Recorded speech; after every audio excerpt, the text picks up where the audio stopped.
Friends, welcome to Dawn Agreement, a D&D5E actual play, The Book of Rorvin, Chapter 2. Wow. We've been talking here for like 10 minutes, and not until right now did Zoom decide to pop my camera out. Incredible. I don't know. I don't know what to do, man. I don't know what to do. Let's talk about you, Rorvin. You spent several days setting up a intelligence network here based on your previous investigation roll to do some dead drops. I'd like you to make another investigation roll real quick to see what comes out of that network. Okay.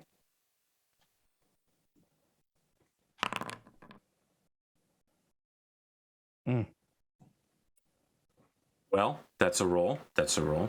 That is a neat roll. Let's talk about what your day-to-day life in Silvermarsh is right now. So it's this weird, this very weird trying to micromanage his personal business with being a representative of Lucille, along with his professional business of being in the Dawn Agreement and having to be incognito and want that as much as possible for his looks, because he's the anime protagonist in the midst of average people. Like this, what it seems like was summarized No one last is time. as handsome as I am, of course. Listen, you're the kid that hasn't gone to college yet. He was quarterback in high school. Then he goes to college and he's third bench. I don't know, third string. Oh, okay. Yeah, and it's mostly. Rorvin is actually that handsome. So yeah, it is difficult for him to hide. But you're also a bard who's a master of disguises. How involved is Guardsman Craven in your investigations? As much as she wants to be, which I'm guessing she wants to be there for the play-by-play.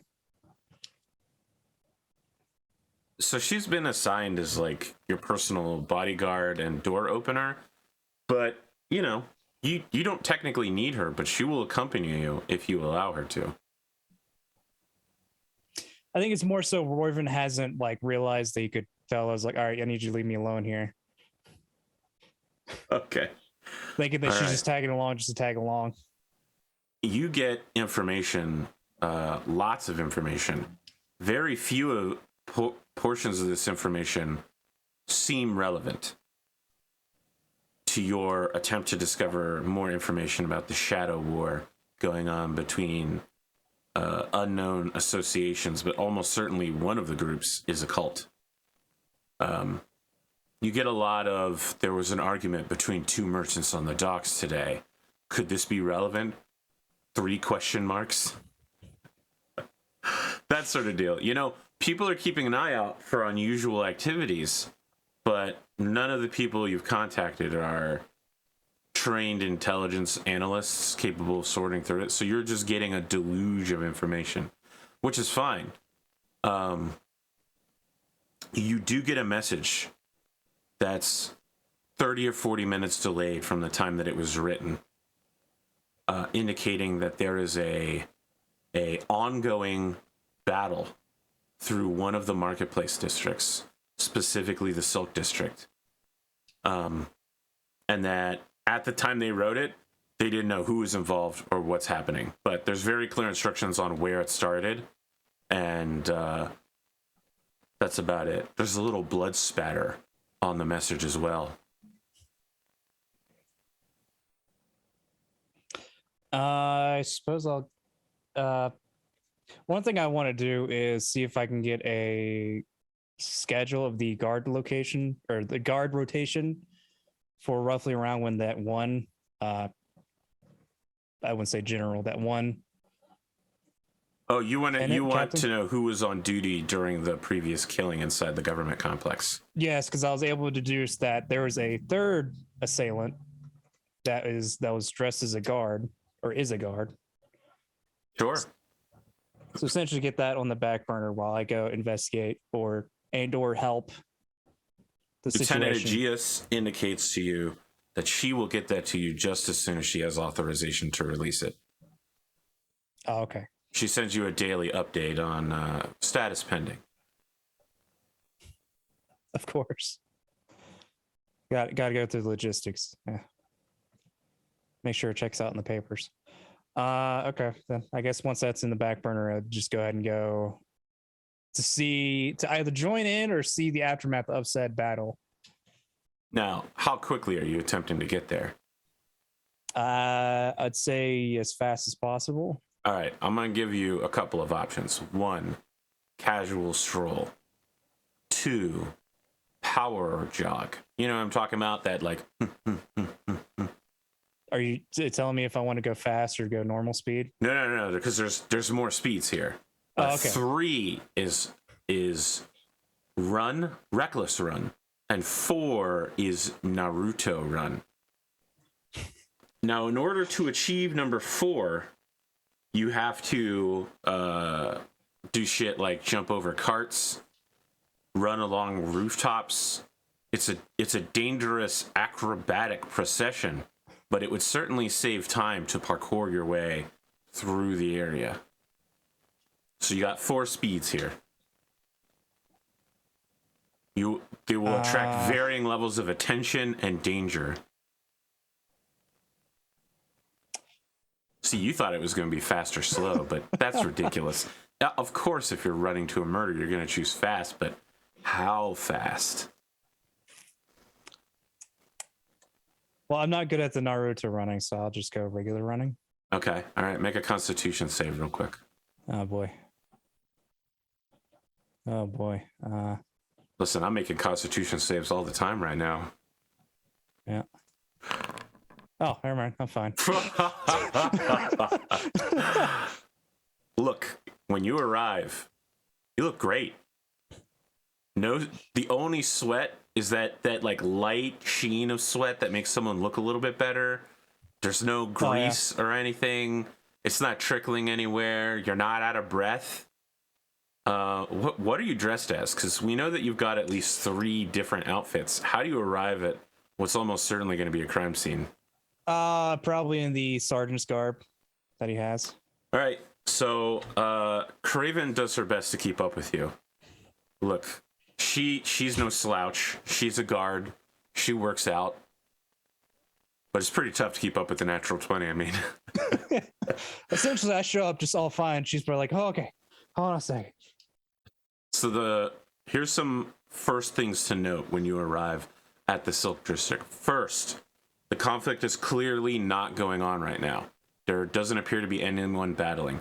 2, this is one of the biggest areas that you've seen so far in Silver Marsh. It's a very large platform that is built quite low to the ground and is directly adjacent to the port area. 3, there are it's a bag of cats in here, all right? There are tabaxi all over the place. And with the tabaxi come actual cats. Everywhere. I'm talking, there are several hundred tabaxi, and there's easily 1,000 cats within view. Because this place is lower than the rest of the city, you're looking down. Lots of colorful stalls, carts, wagons. This place is like transitory. It must change every day. The floorboards here, the boardwalk, very worn down from movement and things. Even though there's clearly a disturbance, people are still going about their daily lives and business. Number 2, about what's going on. The guards are beginning to arrive here. You've beaten the general rush of like reinforcements, but there's clearly been a couple of first responding guards. Several people who appear to be not affiliated with this conflict have been injured, mostly by crossbow bolts. It does seem like there's a couple like fire-related scorch marks and occasionally electricity damage. Some damaged stalls. It's clear that there's like a winding path of destruction. Number 3, you feel your traveler's coin begin to get a little warm as you approach the area. This is the coin that the Dawn Agreement gave you when you joined. Right. Do I see any bodies at the moment, or just Yes. injured people? Okay. No, there's definitely bodies. Most of the bodies are with guardsmen. Like there's a guardsman standing next to it, checking it over, or just simply keeping people away from it. Is there like a spot or like an alley that I can duck into to check out the coin? Yes. See whatever message I got? Okay. I'll go do that real quick. Craven stands guard to make sure no one comes into the alley.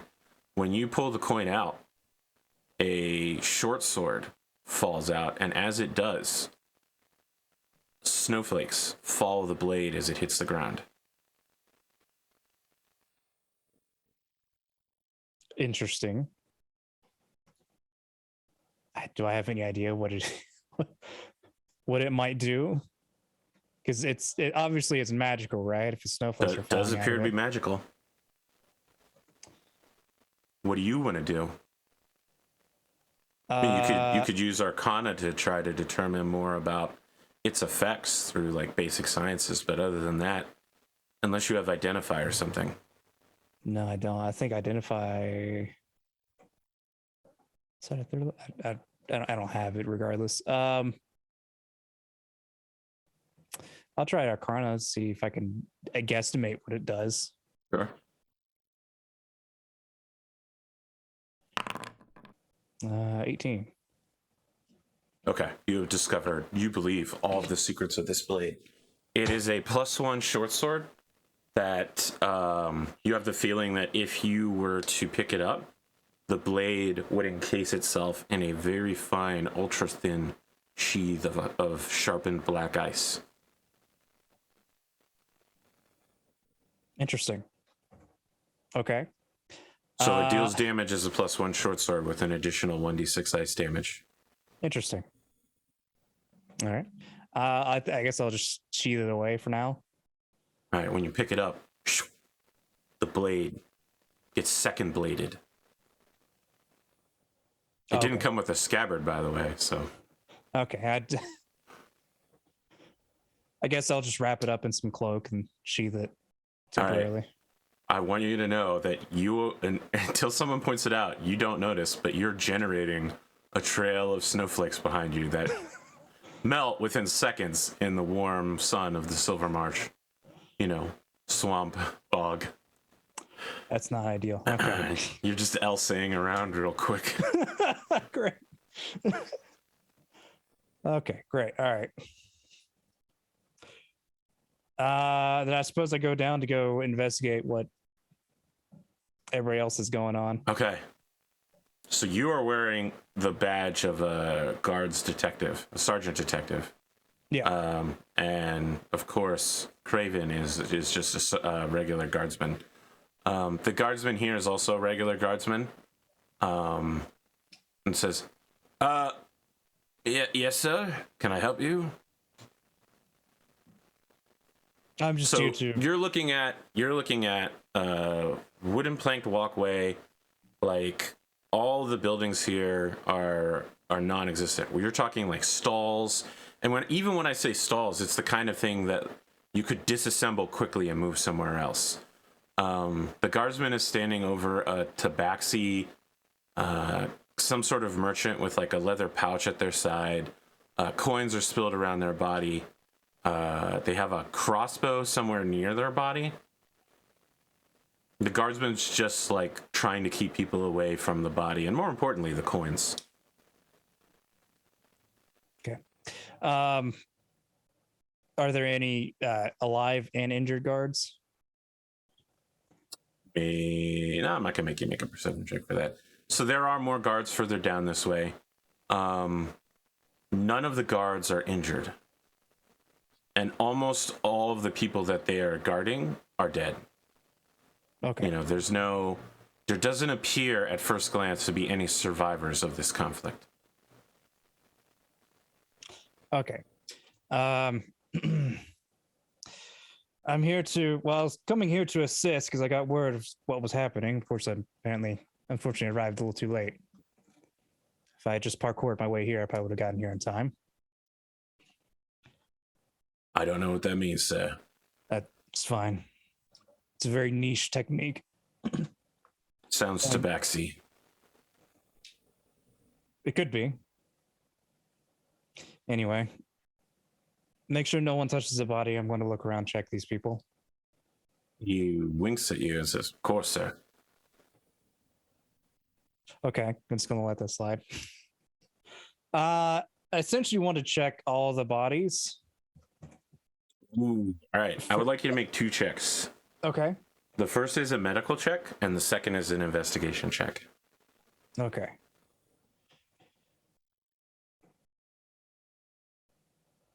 Medicine. Okay, 10 for the medicine. Okay. Got one investigation. Yep. 10 for investigation. Huh? Oh my god! Wow, you're throwing bricks today. Apparently, Just like 6, 6, 8, 8.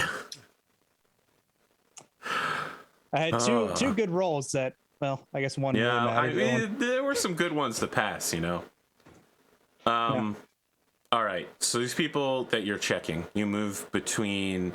It's essentially like islands of calm in the chaos of people either trying to rubberneck and look at what's happening or continue shopping with their lives. So it's a little bit more crowded than usual, you know, in the way that traffic builds up around an accident. They're dead. They're all dead. The ones that you check. Most of them are dead from crossbow bolts.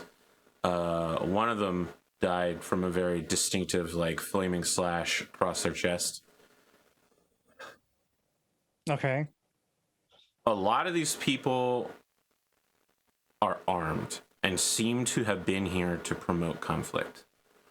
So we're talking like underneath their clothing, they were wearing like a leather vest, something that you wouldn't normally wear.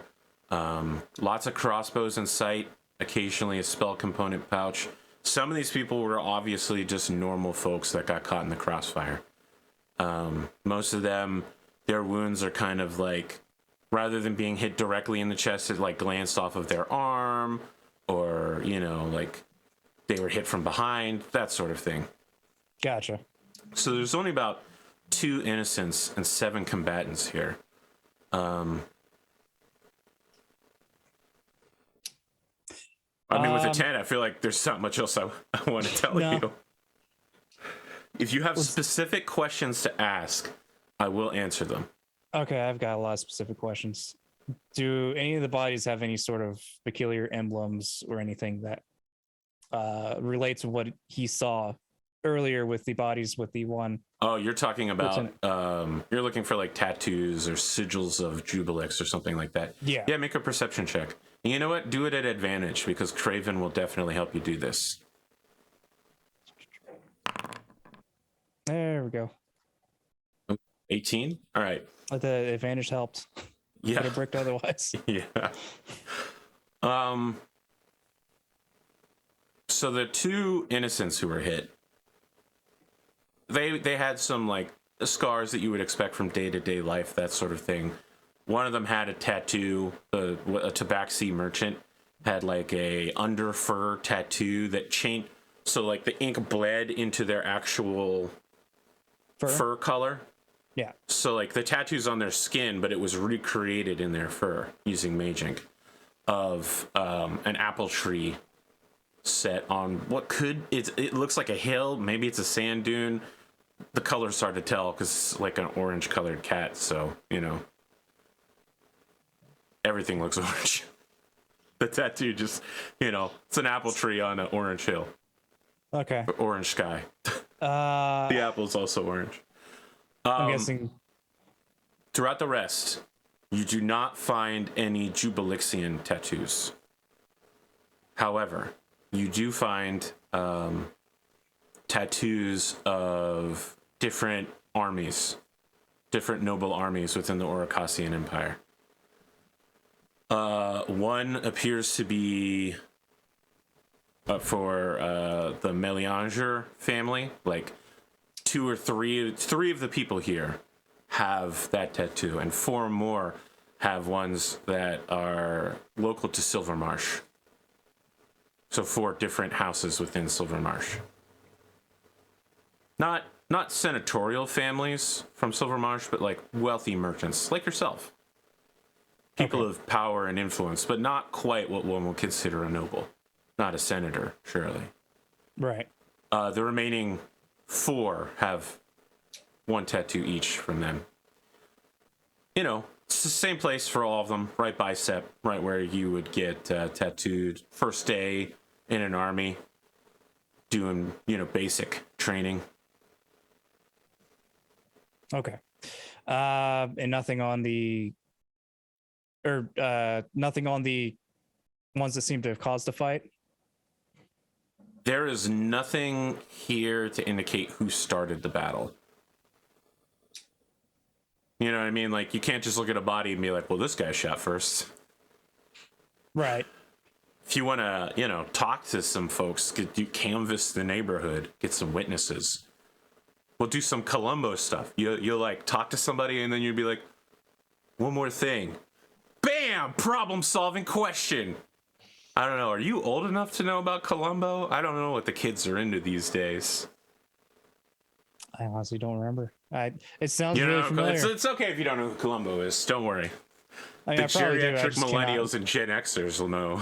Yeah. All right, look, he's a detective who just wanders around and he treats everybody really nicely. And he always treats, he never tells criminals, like, I know it was you. He's just like, oh, hey, what's up, buddy? He has a conversation. And then, like, the last 30 seconds of the episode is him going, one more thing. Oh, okay. Yeah, that does sound really familiar. I just somebody just couldn't put it to head.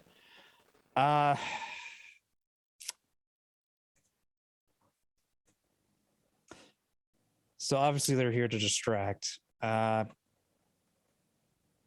don't need to be here. Relatively, I think I need to get back to the center or the city hall, whatnot. It seems like this was just a scuffle. Take care of the wounded. Make sure the bodies are taken to where they are. 2 of them are just innocent bystanders that got caught in the crossfire. The other 4 here obviously were part of the problem. Whether who... Sevens, 4 and 3 from 2 different groups. Oh, 2 different groups? Yes, far as 3 represented. Guards? 3 were from Senator Melianger's forces. And then 4 of them were from Silvermarsh's local armies. And they were dressed... You met Melianger at the end of the last episode. Right. He's from Tide Range. He's trying to rally support to himself, your support, to push for a new Imperial candidate. Oh, okay. So wait, so everybody here was a representative of some other... 7 people here were representatives from an army. 2 people appear to just be regular not dressed in some sort of uniform or garb? All of them were dressed in normal, regular civilian outing clothing, but were wearing, like, I wouldn't call it armor, like maybe studded leather, a gambeson underneath. They would have looked a bit chunky, You see guys going around in body armor under suits. I'm just trying to comprehend that there's some shadiness going down here in the... Because if it's not the guard, if the guard's fighting people of the nation, okay. Essentially, what I'm figuring out here is not some cult people starting stuff. It's some families starting stuff. Okay.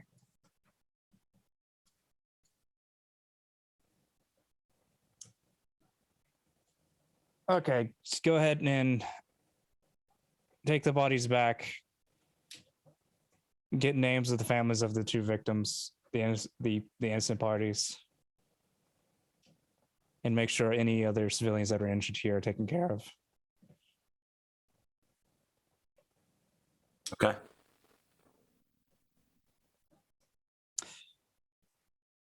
I'll start heading back.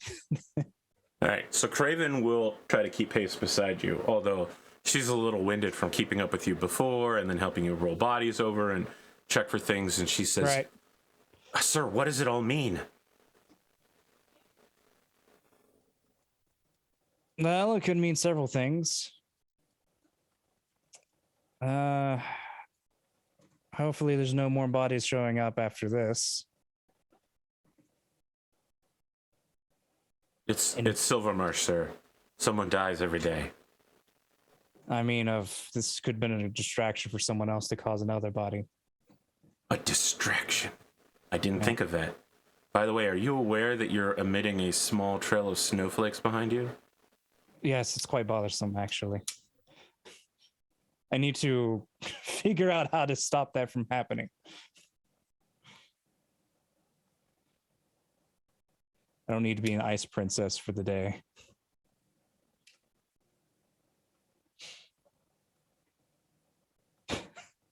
Do I know dine with an ice to princess when you can dine with an ice king? do I know of a way to keep that from happening? I mean, some wizard could probably help you. You know what? You're a bard. Make an Arcana check. I'll let you see if you can figure it out. I mean, I do have Arcana. I do have that. It's true. Well, let's see how good you're. Nope. No. I'm too bothered by the fact that it does it. I feel like you've pulled the dagger out and are like looking at it as you're walking along, and you're bumping into people, and the dagger is just like going wildly around, and you're just like, nope, this isn't the time for this. Yeah. I'm gonna stab myself or somebody else. Okay, I'll just put it away, and then it's just to go take it back to either my quarters for now or something else. Yeah, because there's no way you'll ever need a magical dagger. Is it a dagger or a short sword? Short sword. Sorry, I described it as a dagger. It's like a long dagger or like a shorter sword, like a short sword. It's my weapon I'm keeping at home until I think I need it. Or if I can figure out how to keep it from snowing. Amazing. What incredible first world problems you have. Yeah, sure, I have a magical dagger, but I can't stop it from snowing. What's your destination on this walk and talk? Do I still have a meeting sometime with the one guy's son? The Imperial candidate. Okay, so he's not Meleanger's son, right? He's someone that Meleanger is putting forward. The kid's name is Augur Fortuna. Would you like to go to that meeting? Yes, and I'll actually bring my snowy sword to that because it just adds another piece of flair. You don't go directly to the government complex, which isn't that far from your current location, because it's along the port. You head deeper into the city to Senator Meleanger's estates, so like a series of mansions with a villa, and he directs you, or more correctly, his servants direct you to the villa, where outside there's a boy. It's hard to tell whether he's 14 or 18. He's wearing leather hunting pants and like a loose tie-up shirt, you know, with the rope that you tie it up with, and is strumming a tune on a sitar in the middle of a gazebo, a marble gazebo overlooking a beautiful rose garden that has a slow current of water flowing around it.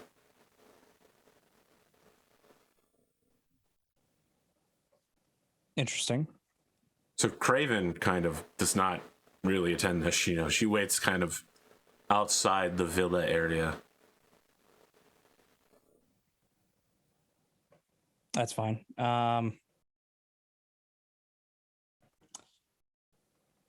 I guess I'll just step forward to the guy. As you approach, he stops playing the acoustic version of Take On Me and looks at you with, you can't, it's difficult to tell whether they're blue or purple, but you're pretty sure you can see stars in his eyes that are slowly rotating through constellations. It's deeply unnerving. Interesting. Rorvin Nursk, right? Yes. Will you sit with me? That's what I'm here for, aren't I? He gestures to some nearby rugs. Okay. I guess I'll sit on a rug like a Do you have a peasant. favorite fruit, Rorvin Nursk? I maybe like an apple just to keep the There are apples in this bowl, like some nice big size Granny Smith apples, and he pushes the bowl over to you and says, I had these prepared for you. Oh, thank you. I do enjoy these. Keeps the scurvy away. Mm. You spend a lot of time on ships? No, well, sometimes. But it's always eat a piece of fruit a day to keep whatever sort of illness Yes, away. the apothecary away. Yeah. I've heard Yes. the saying before. Superstition it may be, but it's also nice to keep safe. All right, he starts playing Rocket Man by Elton John, but again, the acoustic sitar version of it. Okay.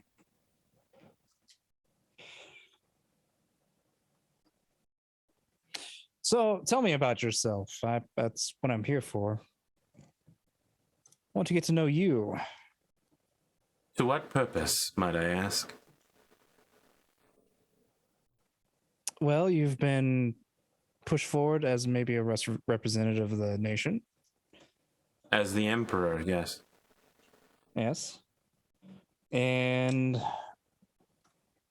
there's a chance that that could help push your name forward more to help give you more leverage. But before I do that, I'd like to know who I might be giving my word for. So he blinks, but he holds the blink and then opens his eyes towards you again and says, yes, that would be very like you. I am a divinationist. I was born under a blessed star, and I can see possibilities. What actions will go good or ill for me. Sometimes I see snippets of the future. Your arrival, for instance, I saw months ago. Before the drought war even ended, I knew you would come here victorious to see me. For what purpose, I did not know.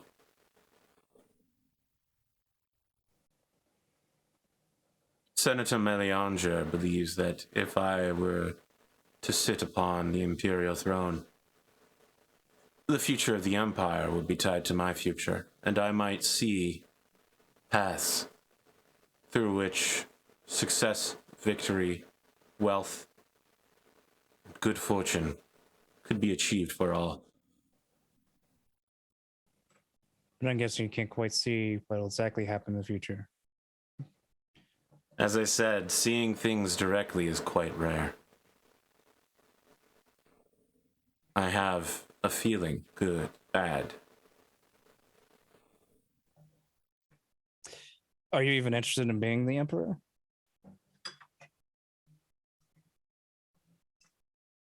I am not opposed to using my gifts to help the people of Acas. I'm not certain that the Emperor of the Orcasian Empire is the way to do that, but it is certainly one of the more important ways I might do it. Make no mistake, I know that Melianger is using me to push some of his own schemes, but everyone needs to exchange something, do they not? It's not, well, I suppose it is corruption, but what others might call corruption, I might call a path to the seat of power. Melianger wants things from me, taxes, mostly. Should that be a path that might serve the Empire, I would not be opposed to it.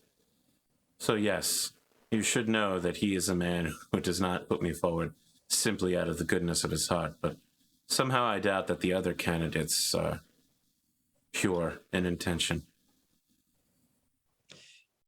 I don't know. I haven't met any other candidates yet. You're the first one. I don't know that anyone else would meet with you, Rorvin Nurse. Not That's here, not in fair. Silvermarsh. Perhaps at home you might support one candidate from your own city. But here in a distant shore,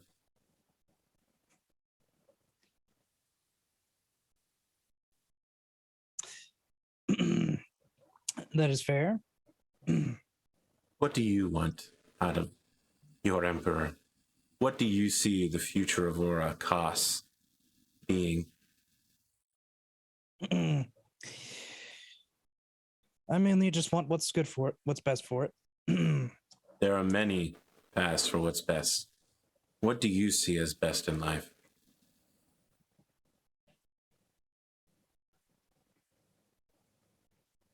Truthfully, I don't know. That sort of prospect changes every day depending on what happens. Okay, so it should be noted that he switches the song when he comes to the end of Rocket Man and does the acoustic guitar only version of the Godfather theme. Okay.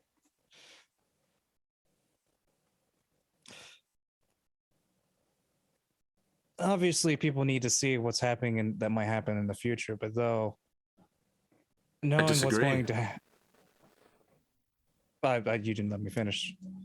I don't think everyone needs to see what's going to happen in the future. This is a power of the gods, and if everyone was meant to have it, surely they would.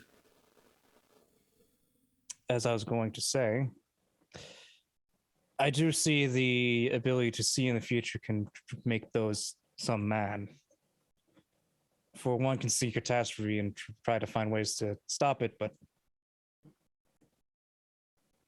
ultimately bring it upon themselves in the end. You are talking about the paradox of prophecy. I'm afraid my gifts are not remotely that strong. Well, that's to say now. Who knows about the future? He smiles at you, but it's a very ironic smile.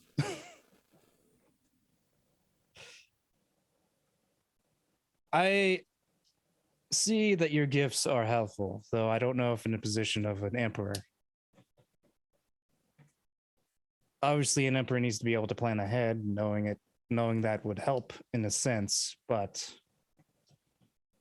I do see your ability being more so better for as an advisor.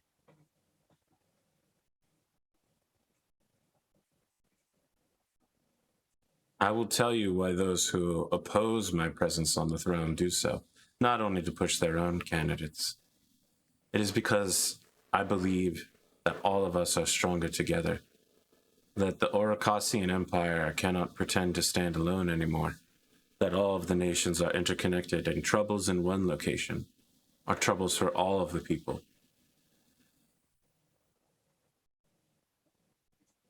Then are you the believer of the Dawn Agreement? I have heard of the Dawn Agreement. On paper, I find their mission commendable. As to their true intents, I do not know. What can you tell me of them? Well, for the main part is it appears that they have the same belief as you. For one, a united world is better than separate nations acting on their own. Obviously, some nations can handle themselves, but other nations can't. In terms of different resources, different abilities. Obviously, the Acasian Empire here is more militaristic, so we can fight battles pretty well.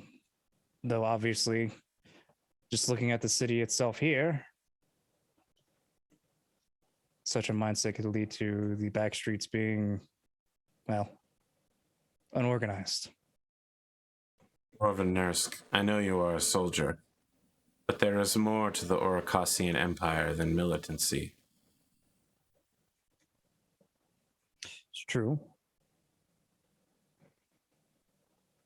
But you cannot deny that it's definitely a backbone of it. For if an empire is to exist, the military of it should be there as well.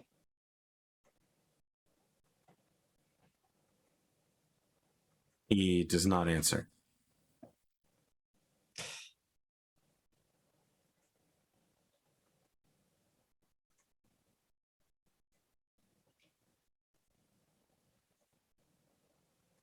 Oh boy, I can't think of another question. Yeah, I think he looks at you and just says, "Is this all the philosophical debate you have for me, Rorvin?"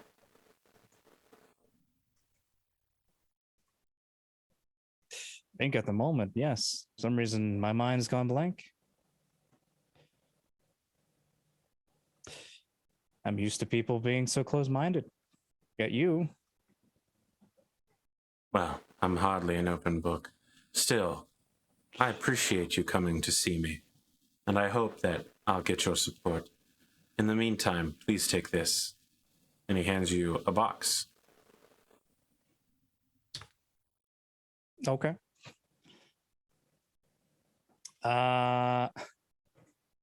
He'll take it in and look inside the box. Okay, the box has a crushed velvet inlet that looks like it would perfectly fit your dagger.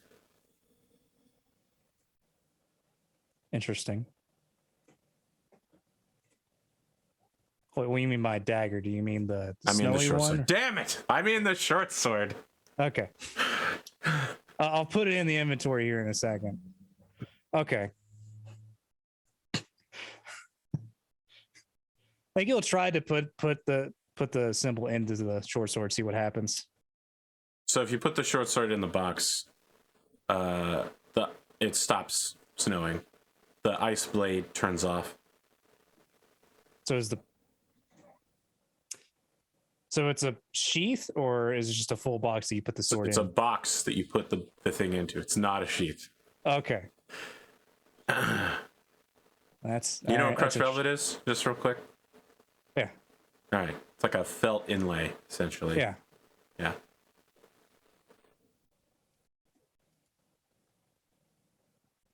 I saw that you would have need of this. I made it myself.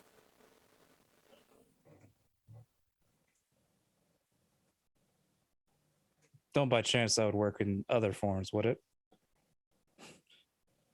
I made it for this weapon only. Well, thank you. This will come very handy. I don't think so.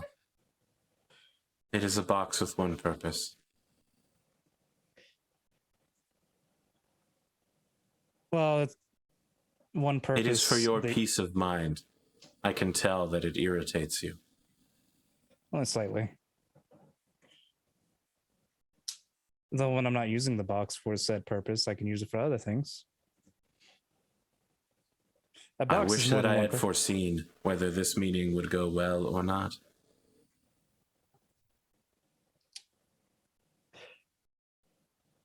Well, it was a pleasure to meet you. Now consider to support you. It seems that your intentions, at least at the moment, are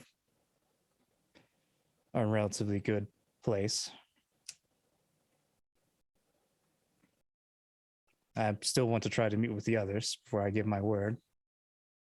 For my He words, begins playing the acoustic version of Bring Me to Life by Evanescence.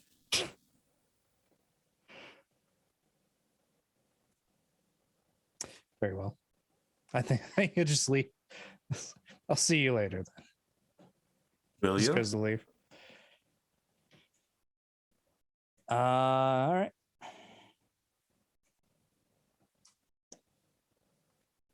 All right, Craven is waiting for you.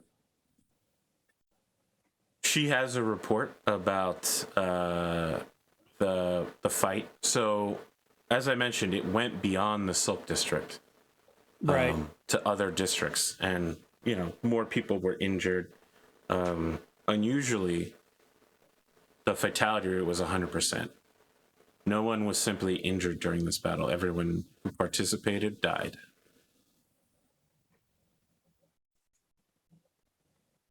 That's all that the guard is releasing, even to itself. It's interesting.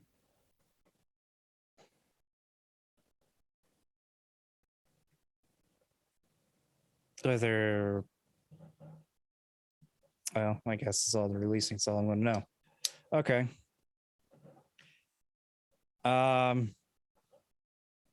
I guess still haven't gotten back on word on what the rotation was for that one. I should say assassination. You know what?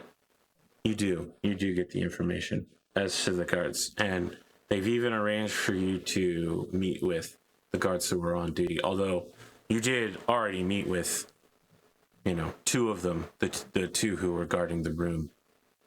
Yep. That day. Yeah.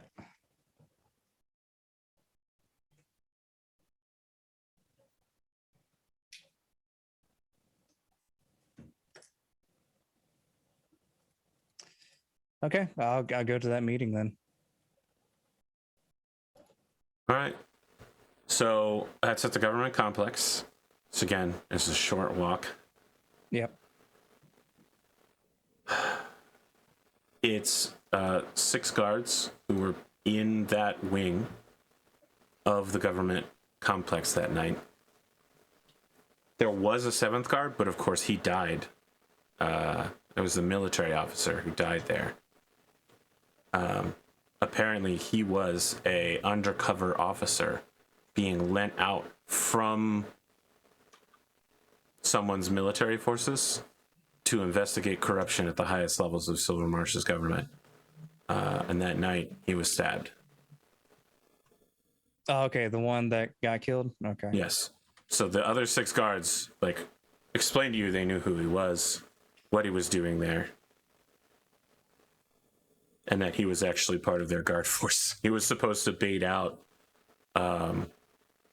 corrupt people who would try to, bribe him or otherwise. So the guards are a mix, male, female. One of them appears to be a gelatinous cube in the form of a person. You're like, whoa, listen, this is a magical land, man. We haven't really covered it, but the Oricosian Empire is covered in planar tears, and weird shit comes through it all the time. Plus, you never know what wizards are going to do, like create owlbears. Yeah, no, it's just that the slime people are still alarming, even though... Well, first off, it's not a slime person, all right? The gelatinous cube is an ooze, not a slime. Okay. Well, the slime person. He's not people. Gooey. He's like a deep fryer. Is it a humanoid gelatinous cube, or is it just a straight gelatinous cube with some guard armor? It's a humanoid gelatinous cube. Okay. It is not a 10 by 10 block with a suit of armor in the middle of it. I was just thinking they made the armor sit around it, which would have been hilarious to see. That would be huge. Yes. So it'd be hilarious in visual. Okay. Would only work in chibi form,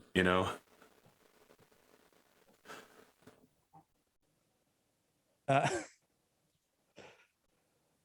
right. Yeah, 6 of them are sitting at a table waiting for you to talk to them.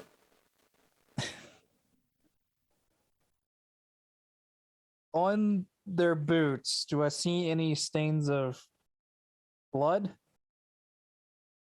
/ mud, or is it just mud? I mean, they definitely have mud from walking. I mean, Silvermarsh is a swamp, but yeah, it's been days. If you're looking for a suspicious blood stain, it's not going to be there.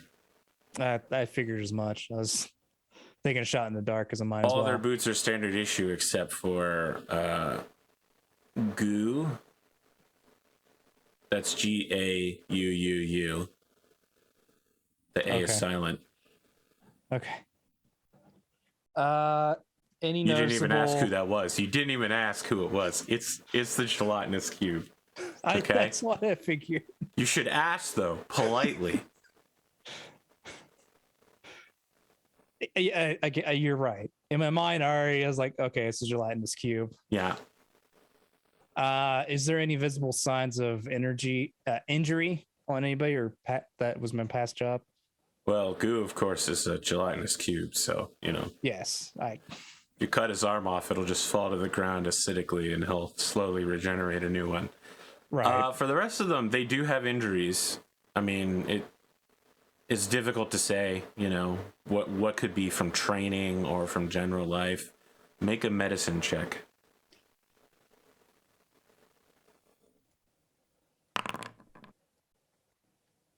Oh, all right. Just some like bruises of varying colors, maybe like a thumb that's being set back into position, that sort of thing. Okay. No suspicious he rolled a 5 for the folks at home. Yep, I rolled a 5. It's a great day. Great rolls. It's how it works. This is the stuff I didn't really need. I kill it. Then everything else, I'm just meh, or just nah. All right.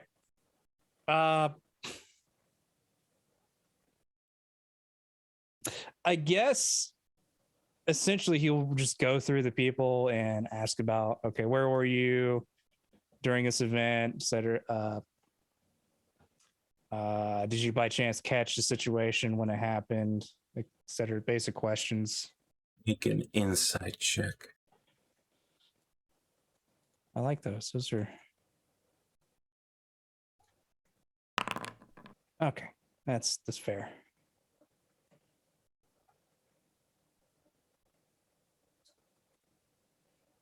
So the 2 guards who you saw in the room at the time seem clean. So does Goo. Again, that's G, silent A, U. Yeah. Look, I'm just baiting the fan artists. You know that, right? Like, I'm just straight up. I mean, Rad's already made art. Yeah, I was gonna say Rad. It's but Rad's is a slime person. This is a gelatinous cube. All right. It's okay. His handshake is acidic. All right. He slowly eats away at his armor every day. Okay. But still, if you need someone who can fit into any space, pass through any crack, he's the top guardsman for general odd job tasks. That's the same thing as Rad's character is an ooze person. That's what it is. Yeah. That does the same thing. All right, look, ooze people and gelatinous cube people, not the same thing. All right. Okay. Got Ooze people don't have the unique qualities of the gelatinous cube. It's fair. If he runs his hand along the wall, it comes away perfectly clean. It's like a sandblasting top level scour. All right. Right. Okay. He wanted to be a butler or a manservant, clean bookshelves and that sort of thing. But he fell in with a rough crowd. He had to make it here in the big city. So he joined the guard. All right, we're concentrating way too much on Goo. So Goo and the 2 who are in the room are okay. The remaining 3 all give you conflicting testimony. It's nothing that anybody else is noticing, but you're like, well, wait a second. Didn't he just say, and then you said you were? It's like playing Among Us. You're not sure which one of these 3 people is telling a lie, but one of them definitely was the killer. Someone vented among these 3.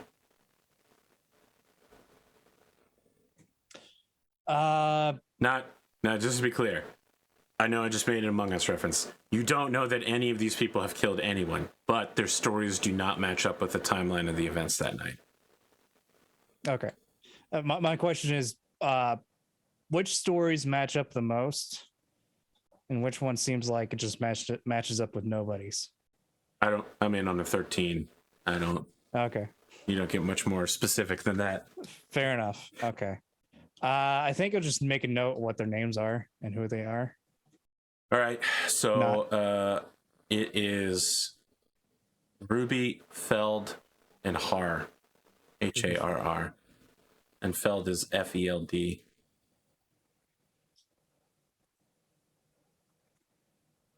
Okay.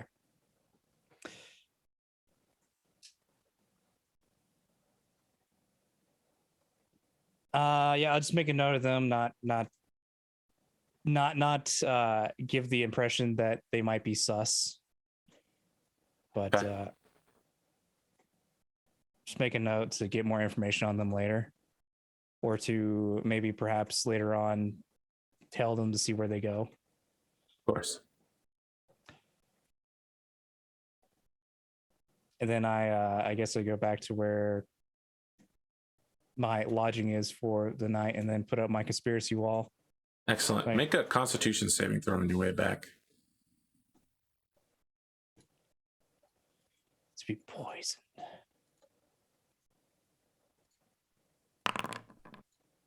Oh, Oh Jesus. boy, I don't have any inspiration, do I? No, I don't. Did you? You did have some, but did you spend it last time? I pretty sure I did. Did I? I don't remember. I can check. I don't know where I can check, to be honest. You leave the government complex. You look around. You're trying to see if you can find where cave-in is, and then you wake up with a bag over your head. Oh, great. That's it for this episode.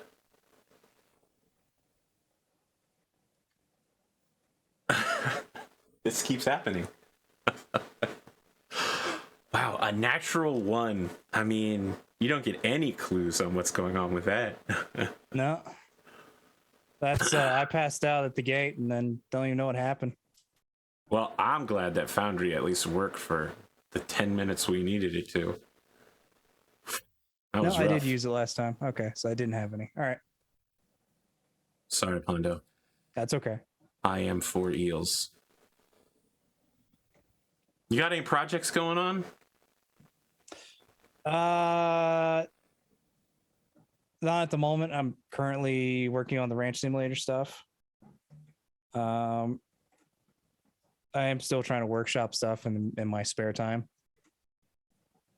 As far as I've got some plans for videos, one of which is ideas to essentially not necessarily convert, but to bring a XCOM-esque style campaign into whatever RPG you want, be it I'm 5e, waiting for it, buddy. I'm absolutely ready for it.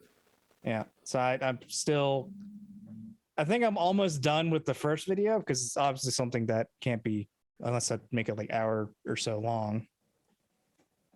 But essentially get the basic premise of it down into a video and then expand on it later if it seems to be something people are interested in. Because I think it's an interesting idea. There is one other person that has done it, but he did it specifically for 5e, which isn't a shock because 5e is 5e now. But I'm wanting to go with a little more of the mechanics wise, rather than just a straight up, hey, here's a concept. All right, try to roll with that. Go. I want to try to be, here's a concept. Here's how you could do it. Here's what you can do, how you should do it. Yeah. So as soon as I'm done getting that all compiled, I'll start recording it and then editing it, and then I'll upload it. I see it, Pondo. Yep.